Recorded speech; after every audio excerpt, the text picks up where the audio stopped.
Mga binmalenya na senior citizens naman po pinarangalan sa cash gift distribution. Para sa detalye ng balitang yan, kasama natin Idol Aison Moyano.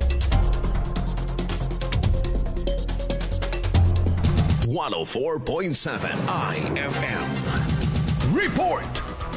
Umabot sa 125 na senior citizen ang binmalay ang tumanggap ng cash gift mula sa National Commissions of Senior Citizen or NCSC Region 1 sa isinagawang cash gift distribution sa pamahalang bayan ng Binmalay. Ang mga programa ay nilaan para sa mga nakatatandang nasa edad 80, 85, 90, 95 at 100 na taong gulang bilang pagkilala sa kanilang mahalagang ambag sa komunidad at bilang suporta sa kanilang patuloy na kapakanan. Pinangunahan ng aktibidad ng lokal ng pamahalaan kasama sina Leon Castro Jr., Head ng Office of Senior Citizens Affairs or OSCA, at Pangasinan OSCA Hub President. Ayon sa lokal ng pamahalaan, bahagi ng programa na patuloy nitong pagsusulong ng mga inisyatibang nagbibigay pugay at suporta sa mga nakatatandang binmalayan bilang pagkilala sa kanilang mahalagang papel sa pag-unlad ng bayan. Kasama mo mula rito sa IFM Dagupan, ito sa Idol Aison Moyano, Tatak IFM.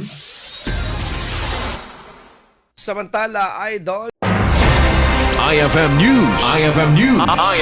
IFM News.